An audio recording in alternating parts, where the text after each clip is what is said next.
Hi friends, ದಿನದ ಎಲ್ಲ ಪ್ರಮುಖ ಸುದ್ದಿಯನ್ನ ನಿಮಗೆ ತಲುಪಿಸೋ ಮಸ್ತ್ ಮಗ ಚಾನೆಲ್ನ ಫುಲ್ ನ್ಯೂಸ್ಗೆ ಸ್ವಾಗತ. ಸ್ನೇಹಿತರೆ, ಕಳೆದ 3 ದಿನಗಳಿಂದ ನಡೀತಾ ಇದ್ದ ತಮಿಳುನಾಡಿನ ಪೊಲಿಟಿಕಲ್ ಡ್ರಾಮಾಗೆ ಕಡೆಗೂ ತೆರೆ ಬಿದ್ದಿದೆ.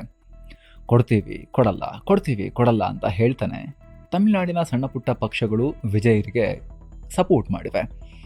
ಅದರಲ್ಲೂ ಕಡೆಗೆ ಬರೀ 2 ಶಾಸಕರ ಬಲ ಮಾತ್ರ ಬೇಕಾಗಿತ್ತು. ವಿಸಿಕೆ ನಾಯಕರು ಲಾಸ್ಟ್ಗೆ ಕಡೆಗೂ ಕೂಡ ಸಪೋರ್ಟ್ ಮಾಡಿದ್ದಾರೆ. Unconditional support. ವಿಡುತಲೈ ಚಿರುತಾಯಿಗಲ್ ಕಚ್ಚಿ ಪಾರ್ಟಿಯವರು ಈಗ ಷರತ್ತೇ ಇಲ್ಲದೆ ಸಪೋರ್ಟನ್ನು ಕೊಡ್ತೀವಿ ಅಂತ ಹೇಳಿದ್ದಾರೆ. ಅಷ್ಟು ಮಾತ್ರ ಅಲ್ಲ, ಬೆಂಬಲದ ಪತ್ರವನ್ನು ಕೂಡ ವಿಜಯ್ ಕೈ ಕೊಟ್ಟಿದ್ದಾರೆ. ಅಷ್ಟೇ ಅಲ್ಲ, ಆ ಕಡೆಗೆ ಇಂಡಿಯನ್ ಯೂನಿಯನ್ ಮುಸ್ಲಿಂ ಲೀಗ್ ಕೂಡ ಕೊಡಲ್ಲ ಅಂತ ಹೇಳಿ ಫೈನಲಿ ವಿಜಯ್ಗೆ ಸಪೋರ್ಟ್ ಮಾಡಿದ್ದಾರೆ. ಈ ಮೂಲಕ ಟಿವಿಕೆ ಸರ್ಕಾರಕ್ಕೆ 120 ಸೀಟುಗಳ ಬಹುಮತ ಸಿಕ್ಕಿದೆ. 118 ಸಾಕಿತ್ತು, 2 ಎಕ್ಸ್ಟ್ರಾನೇ ಸಿಕ್ಕಿದೆ. ಅದರಲ್ಲಿ ಟಿವಿಕೆ 107, ಅಂದರೆ ವಿಜಯ್ ಇನ್ನೊಂದು ಕಡೆ ಗೆದ್ದಿರೋದನ್ನು ಮೈನಸ್ ಮಾಡಿದ್ರೆ ಕಾಂಗ್ರೆಸ್ 5 ಮತ್ತು ಸಿಪಿಐಎಂ ವಿಸಿಕೆಯ ತಲಾ 2 MLAಗಳು ಟಿವಿಕೆಗೆ ಸಪೋರ್ಟ್ ಕೊಟ್ಟಿದ್ದಾರೆ. ಇದರ ಬೆನ್ನಲ್ಲೇ ಟಿವಿಕೆ ಕಡೆಯಿಂದ ಫಸ್ಟ್ ರಿಯಾಕ್ಷನ್ ಬಂದಿದೆ. ತಮಿಳುನಾಡಿನಲ್ಲಿ ಸುವರ್ಣ ಯುಗ ಶುರುವಾಗಿದೆ. ಸರ್ವಾಧಿಕಾರಿ ಧೋರಣೆಯನ್ನು ಹೊಂದಿದ್ದ ಡಿಎಂಕೆ, ಎಐಎಡಿಎಂಕೆ ಇವರ ಮೈತ್ರಿ ಎಕ್ಸ್ಪೋಸ್ ಆಗಿದೆ ಅಂತ ವಿಜಯ್ ಪಾರ್ಟಿ ಹೇಳಿದೆ. ಈ ಬೆಳವಣಿಗೆ ಬೆನ್ನಲ್ಲೇ ಕಾಂಗ್ರೆಸ್ ನಾಯಕರೆಲ್ಲ ನಟ ವಿಜಯ್ ಮನೆಗೆ ಭೇಟಿ ಕೊಟ್ಟಿದ್ದಾರೆ. ಅವರ ಫ್ಯಾನ್ಸ್ ಕೂಡ ಬಂದು ಕಿಕ್ಕಿರಿದು ಸೇರ್ತಾ ಇದ್ದಾರೆ. ತಮಿಳುನಾಡಿನ ಹಲವು ಕಡೆ ಟಿವಿಕೆ ಕಾಂಗ್ರೆಸ್ ಕಾರ್ಯಕರ್ತರು ಪಟಾಕಿ ಸಿಡಿಸಿ ಸಂಭ್ರಮಾಚರಣೆ ಮಾಡಿದ್ದಾರೆ. ಏನು, ಟಿವಿಕೆ ನೇತೃತ್ವದ ಈ ಹೊಸ ಮೈತ್ರಿಗೆ ಡಿಎಂಕೆ ನಾಯಕ ಎಂಕೆ ಸ್ಟಾಲಿನ್ ಕೂಡ ಶುಭ ಕೋರಿದ್ದಾರೆ. ಸರ್ಕಾರ ರಚನೆಗಾಗಿ ಈ ಹೊಸ ಮೈತ್ರಿ ಆಗ್ತಿರೋದನ್ನ ನಾವು ತಡೆಯಲ್ಲ, ನಾವು ಇದಕ್ಕೆ ಅಡ್ಡ ಬರಲ್ಲ, ವಿಪಕ್ಷ ಸ್ಥಾನದಲ್ಲಿ ಕೂತು ಜವಾಬ್ದಾರಿಯಿಂದ ಕೆಲಸ ಮಾಡ್ತೀವಿ ಅಂತ ಸ್ಟಾಲಿನ್ ಹೇಳಿದ್ದಾರೆ. ಇತ್ತ ವಿಜಯ್ ರಾಜ್ಯಪಾಲರ ಭೇಟಿ ಮತ್ತು ಸರ್ಕಾರ ರಚನೆಗೆ ಹಕ್ಕು ಮಂಡಿಸೋದು. ಇದಕ್ಕೂ ಮುಂಚೆ ಒಂದು ಘಟನೆಯಾಗಿತ್ತು. ವಿಜಯರನ್ನ ಸಿಎಂ ಮಾಡೋಕೆ ಲೇಟ್ ಮಾಡ್ತಿದ್ದಾರೆ ಅಂತ ಹೇಳಿ ಅವರ ಅಭಿಮಾನಿಯೊಬ್ಬ ಪ್ರಾಣ ಬಿಡ್ತೀನಿ ಅಂತೆಲ್ಲ ಬೆದರಿಕೆ ಬಿಟ್ಟಿದ್ದ. ತೀವ್ರ ಗಾಯಗೊಂಡ ಆತನನ್ನ ಸ್ಥಳೀಯ ಆಸ್ಪತ್ರೆಗೆ ದಾಖಲಿಸಿ ಚಿಕಿತ್ಸೆ ಕೊಡಲಾಗ್ತಿದೆ. ಮತ್ತೊಂದು ಕಡೆ ಡಿಎಂಕೆ ಮತ್ತು ಡಿವೋರ್ಸ್ ಕೊಟ್ಟು ಹೋಗಿರೋ ಕಾಂಗ್ರೆಸ್ ಇವ್ರ ನಡುವಿನ ಬಿಕ್ಕಟ್ಟು ನೆಕ್ಸ್ಟ್ ಲೆವೆಲ್ಗೆ ಹೋಗ್ತಾ ಇದೆ. ಲೋಕಸಭೆಯಲ್ಲಿ ಕಾಂಗ್ರೆಸ್ ನಾಯಕರ ಪಕ್ಕ ಕುತ್ಕೊಳ್ಳೋಕ್ಕೂ ಕೂಡ ಡಿಎಂಕೆ ಎಂಪಿಗಳು ಇಷ್ಟಪಡ್ತಾ ಇಲ್ಲ. ಹೀಗಾಗಿ ಸದನದಲ್ಲಿ ನಮ್ಮ ಸೀಟುಗಳನ್ನು ಬದಲಾಯಿಸಿ ಅಂತ ಡಿಎಂಕೆ ರಿಕ್ವೆಸ್ಟ್ ಮಾಡಿದೆ.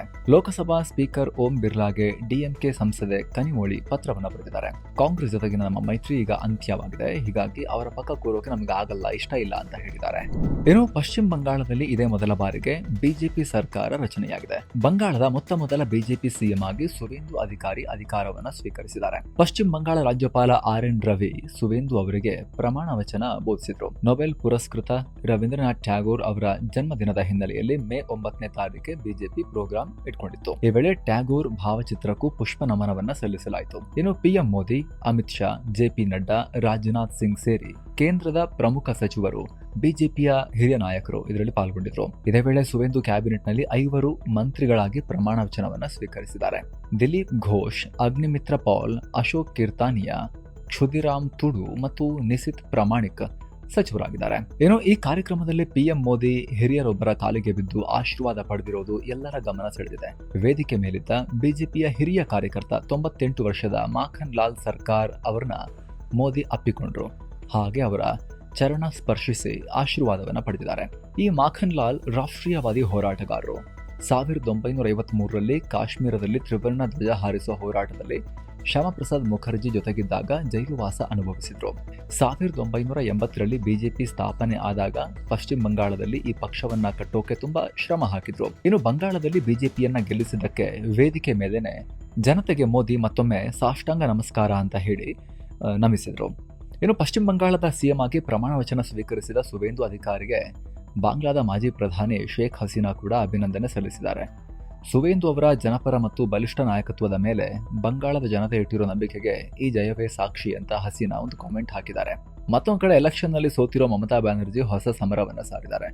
ಬಿಜೆಪಿ ವಿರುದ್ಧ ಎಲ್ಲ ವಿಪಕ್ಷಗಳು ಒಂದಾಗಬೇಕು ಅಂತ ಕರೆ ಕೊಟ್ಟಿದ್ದಾರೆ. ಇವ್ರನ್ನ ಸೋಲಿಸಬೇಕು ಅಂದ್ರೆ ಜಂಟಿ ವೇದಿಕೆ ರಚಿಸೋ ಅಗತ್ಯ ಇದೆ ರೀ. ಬರೀ ರಾಜಕೀಯ ಪಕ್ಷಗಳಲ್ಲ, ಎಡಪಂಥೀಯರು, NGOಗಳು, ವಿದ್ಯಾರ್ಥಿ ಸಂಘಟನೆಗಳು ಎಲ್ಲರೂ ಒಗ್ಗಟ್ಟಾಗಿ ಬನ್ನಿ ಫೈಟ್ ಮಾಡೋಣ ಬಿಜೆಪಿ ವಿರುದ್ಧ ಅಂತ ಮಮತಾ ಮೇಡಮ್ ಕರೆದಿದ್ದಾರೆ.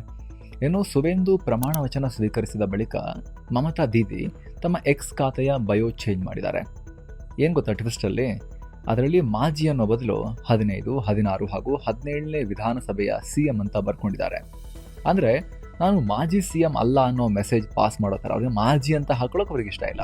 ಇನ್ನು ಸ್ನೇಹಿತರೆ, ಕಾಶಿ, ಅಯೋಧ್ಯೆ, ತ್ರಿವೇಣಿ ಸಂಗಮ, ಗಯಾ ಮತ್ತು ಬೋಧ್ ಗಯಾ ಇಲ್ಲಿಗೆ 7 ಸೈನ್ಸ್ ಟೂರಿಸಂನ ಟ್ರಿಪ್ ಆಸಕ್ತರು ಕಾಲ್ ಮಾಡಿ ಬುಕ್ ಮಾಡ್ಕೊಂಡು ಹೋಗಿ ಬರ್ಬೋದು. ಆಲ್ ಇನ್ಕ್ಲೂಸಿವ್ ಪ್ಯಾಕೇಜ್ ಇದು. ಕರ್ಕೊಂಡು ಹೋಗಿ ವಾಪಸ್ ಕರ್ಕೊಂಡ್ಬಂದ್ಬಿಡ್ತಾರೆ. ಸೀನಿಯರ್ ಸಿಟಿಸನ್ಸ್ ಇದ್ರೆ ಸ್ಪೆಷಲ್ ಕೇರ್ ಇರುತ್ತೆ.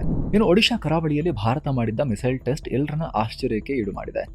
ಬಾಂಗ್ಲಾ, ಪಶ್ಚಿಮ ಬಂಗಾಳ ಮತ್ತು ಎಲ್ಲ ಕಡೆ ವಿಡಿಯೋ ವೈರಲ್ ಕೂಡ ಆಗಿತ್ತು. ಈಗ ಭಾರತ ಅಧಿಕೃತವಾಗಿ ಕನ್ಫರ್ಮ್ ಮಾಡಿದೆ. MIRV ಅಂದರೆ multiple independently targetable reentry vehicles technology ಹೊಂದಿರೋ ಅಗ್ನಿ ಮಿಸೈಲ್ ಟೆಸ್ಟ್ ಮಾಡಿದ್ದೀವಿ ಅಂತ ಹೇಳಿದೆ. ಇದು ಅಗ್ನಿ 5 ಅಥವಾ ಅಗ್ನಿ 6 ಹೇಳಿಲ್ಲ, ಬರೀ ಅಗ್ನಿ ಅಂತ ಹೇಳಿದ್ದಾರೆ. ಅಲ್ಲದೆ ಹಿಂದೂ ಮಹಾಸಾಗರದಲ್ಲಿ ಏಕಕಾಲದಲ್ಲಿ ಹಲವು ಟಾರ್ಗೆಟ್ಗಳನ್ನು ಈ ಮಿಸೈಲ್ ಹೊಡೆದು ಹಾಕಿದೆ ಅಂತ ರಕ್ಷಣಾ ಇಲಾಖೆ ಹೇಳಿದೆ. ನಮ್ಮ ಟ್ರ್ಯಾಕಿಂಗ್ ಸಿಸ್ಟಮ್ಸ್ ಗುರಿ ತಲುಪುವವರೆಗೆ ಎಲ್ಲವನ್ನ ಕರೆಕ್ಟಾಗಿ ಮಾನಿಟರ್ ಮಾಡಿದ್ದೀವಿ ಅಂತಲೂ ಕೂಡ ಸರ್ಕಾರ ಹೇಳಿದೆ. ಇದರ ಸಕ್ಸಸ್ಗೆ ರಕ್ಷಣಾ ಮಂತ್ರಿಗಳಾಗಿರೋ ರಾಜನಾಥ್ ಸಿಂಗ್ ಅವರು ಸೇನೆಯನ್ನ DRDOವನ್ನು ಅಭಿನಂದಿಸಿದ್ದಾರೆ. ಭಾರತದ ರಕ್ಷಣೆಗೆ ದೊಡ್ಡ ಬಲ ಇದು ಅಂತ ಹೇಳಿದ್ದಾರೆ. ಇನ್ನು ಕೇಂದ್ರ ಸರ್ಕಾರ 4 ಹೊಸ ಲೇಬರ್ ಕೋಡ್ಗಳನ್ನು ಸಂಪೂರ್ಣವಾಗಿ ಜಾರಿಗೊಳಿಸಿದೆ. ಈ ಬಗ್ಗೆ ಸರ್ಕಾರ ಅಫಿಷಿಯಲ್ ಗೆಜೆಟ್ ನೋಟಿಫಿಕೇಶನ್ ಕೂಡ ಮಾಡಿದೆ. ಈ ಮೂಲಕ code on wages 2019, industrial relations code 2020, code on social security 2020 ಮತ್ತು occupational safety, health and working conditions code 2020 ಈಗ ಅಧಿಕೃತವಾಗಿ ಜಾರಿಗೆ ಬಂದಿವೆ. ಹಳೆಯ 29 ಬೇರೆ ಬೇರೆ ಕಾನೂನುಗಳನ್ನು ಮರ್ಜ್ ಮಾಡಿ ಈ 4 ಲೇಬರ್ ಕೋಡ್ಗಳನ್ನು ಪರಿಚಯಿಸಲಾಗಿತ್ತು. ಹಳೆ ಕಾರ್ಮಿಕ ಕಾನೂನಲ್ಲಿ ಸಂಬಳಕ್ಕೆ, ಕೆಲಸದ ಸೇಫ್ಟಿ, ಹೆಲ್ತ್ ಸೆಕ್ಯೂರಿಟಿಗೆ ಅಂತ ಹೇಳಿ ಸಾಕಷ್ಟು ರೂಲ್ಸ್ ಇದ್ವು. ಈಗ ಅವೆಲ್ಲವನ್ನ 4 ಸಂಹಿತೆಗಳಿಗೆ ಇಳಿಸಲಾಗಿದೆ. ಏನು ಇದರಲ್ಲಿ ಏನೇನಿದೆ ಅಂತ ಹೇಳಿ ಪೂರ್ತಿಯಾಗಿ ನಾವು ವಿಶೇಷ ವರದಿಯಲ್ಲಿ ಪಬ್ಲಿಷ್ ಮಾಡಿದ್ವಿ ನೋಡಿ ಈ ವಿಡಿಯೋದಲ್ಲಿ. ಯಾರು ನೋಡಿಲ್ಲ ಅವರು ಅದನ್ನು ಮಿಸ್ ಇಲ್ಲದೆ ಚೆಕ್ ಮಾಡ್ಬೋದು.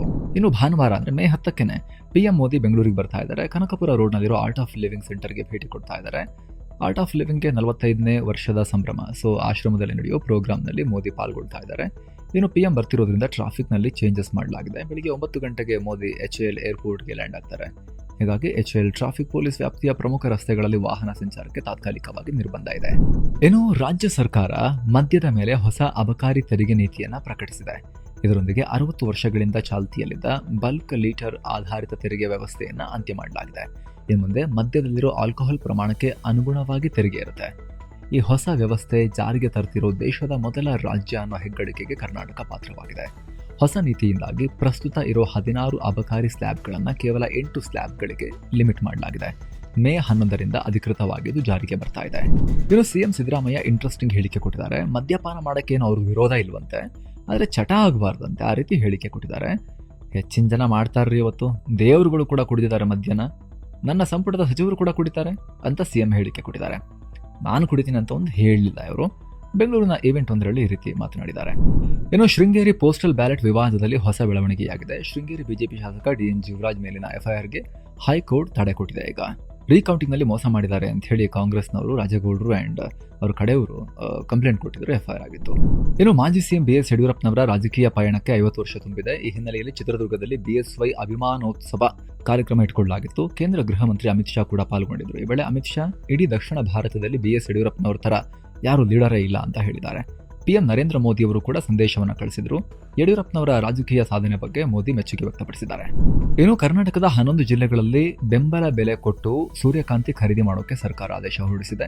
2025-26ನೇ ಸಾಲಿನ ಹಿಂಗಾರು ಹಂಗಾಮಿನ ಪ್ರತಿ ಕ್ವಿಂಟಲ್ ಸೂರ್ಯಕಾಂತಿಗೆ 7,721 ರೂಪಾಯಿ ದರ ನಿಗದಿಪಡಿಸಲಾಗಿದೆ. ಬಾಗಲಕೋಟೆ, ಬೆಳಗಾವಿ, ಬಳ್ಳಾರಿ, ವಿಜಯಪುರ, ಚಾಮರಾಜನಗರ, ಚಿತ್ರದುರ್ಗ, ಗದಗ, ಕಲಬುರಗಿ, ವಿಜಯನಗರ, ರಾಯಚೂರು, ಧಾರವಾಡ ಜಿಲ್ಲೆಗಳಿಗೆ ಅನ್ವಯ ಆಗುತ್ತೆ. ರೈತರ ನೋಂದಣಿಗೆ 50 ದಿನ ಹಾಗೂ ಖರೀದಿ ಪ್ರಕ್ರಿಯೆಗೆ 60 ದಿನಗಳ ಟೈಮ್ ಅನ್ನು ಕೊಡಲಾಗಿದೆ. ಅರುಣಾಚಲ ಪ್ರದೇಶದ ಡಿ-ಇರಿಂಗ್ ಮೆಮೋರಿಯಲ್ ವನ್ಯಜೀವಿ ಅಭಯಾರಣ್ಯದಲ್ಲಿ 2 ದಶಕಗಳ ಬಳಿಕ ರಾಯಲ್ ಬೆಂಗಾಲ್ ಟೈಗರ್ ಕಾಣಿಸಿಕೊಂಡಿದೆ. ಇಲ್ಲಿ ಅಳವಡಿಸಲಾಗಿದ್ದ ಕ್ಯಾಮೆರಾ ಟ್ರ್ಯಾಪ್ಗಳ ಮೂಲಕ ಹುಲಿಯ ಚಿತ್ರ ಕ್ಯಾಪ್ಚರ್ ಆಗಿದೆ. ಈ ಮೊದಲು 2005ರಲ್ಲಿ ಇಲ್ಲಿ ಹುಲಿಗಳಿದ್ವು, ಆದರೆ ಬೇಟೆಗಾರರ ಹಾವಳಿಯಿಂದ ಹುಲಿಗಳು ಕಮ್ಮಿಯಾಗಿದ್ವು. ಈಗ ದಿಢೀರಂತ ರಾಯಲ್ ಬೆಂಗಾಲ್ ಟೈಗರ್ ಕಾಣಿಸ್ಕೊಂಡಿದೆ. ಏನೋ ಹಾರ್ಮುಜ್ ಜಲಸಂಧಿ ಬಳಿ ಮತ್ತೊಂದು ಹಡಗು ಹೊತ್ತಿ ಉರಿದಿದೆ. ಪರಿಣಾಮ ಒಬ್ಬ ಭಾರತೀಯ ನಾವಿಕ ಮೃತಪಟ್ಟು 4 ಗಾಯಗೊಂಡಿದ್ದಾರೆ. ಈ ಹಡಗಲ್ಲಿ 18 ಭಾರತೀಯ ಸಿಬ್ಬಂದಿ ಇದ್ರು. ಇದೇ ಭಾಗದಲ್ಲಿ ಹೋಗ್ತಿದ್ದ ಇನ್ನೊಂದು ನೌಕೆ ಉಳಿದವರನ್ನ ಕಾಪಾಡಿದೆ. ದೊಡ್ಡ ಅನಾಹುತ ತಪ್ಪಿದೆ. ದುಬೈನಲ್ಲಿ ಚಿಕಿತ್ಸೆ ಕೊಡಲಾಗ್ತಿದೆ ಗಾಯಾಳುಗಳಿಗೆ. ಹಡಗಲ್ಲಿ ಬೆಂಕಿ ಹತ್ಕೊಂಡಿದ್ದು ಹೇಗೆ ತನಿಖೆ ನಡೀತಾ ಇದೆ. ಏನು ಸ್ನೇಹಿತರೆ, Q4 ರಿಸಲ್ಟ್ಸ್ ಅನ್ನು ಕ್ವಿಕ್ ಆಗಿ ನೋಡೋದಾದ್ರೆ ಬ್ಯಾಂಕ್ ಆಫ್ ಬರೋಡಾ ಈ ಬಾರಿ ಉತ್ತಮ ಪ್ರದರ್ಶನವನ್ನು ತೋರಿದೆ. Net profit year on year 11.5% rise ಆಗಿ 5,615 ಕೋಟಿ ರೂಪಾಯಿ ಗಳಿಸಿದೆ. ಸಾಲದ ಬೆಳವಣಿಗೆ, ಬ್ಯಾಡ್ ಲೋನ್ ಕಮ್ಮಿಯಾಗಿ ಲಾಭ ಆಗಿದೆ. ಇತ್ತ ಭಾರತದ ಅತಿದೊಡ್ಡ commodity trading platform MCX multi commodity exchange of India ಇದರ ಪಾಲಿಗೆ ಒಳ್ಳೆ ಕ್ವಾರ್ಟರ್. ನೆಟ್ ಪ್ರಾಫಿಟ್ 291% ರೈಸ್ ಆಗಿ 530 crore rupeesಗೆ ತಲುಪಿದೆ. ಸೊ ಫ್ರೆಂಡ್ಸ್, ಇದಾಗಿತ್ತು ಇವತ್ತಿನ ಫುಲ್ ನ್ಯೂಸ್. ನಾವು ಕುಯ್ದಿಲ್ಲ, ಎಳೆದಿಲ್ಲ, ಕಿರ್ಚಾಡಿಲ್ಲ. ಬರೀ ಸುದ್ದಿಯ ರೀತಿಯಲ್ಲಿ ನಿಮಗೆ ತಲುಪಿಸುವ ಪ್ರಯತ್ನವನ್ನ ಮಾಡಿದ್ದೇವೆ. ಮತ್ತೆ ಭೇಟಿ ಆಗ್ತಿರೋಣ. ನಮಸ್ಕಾರ.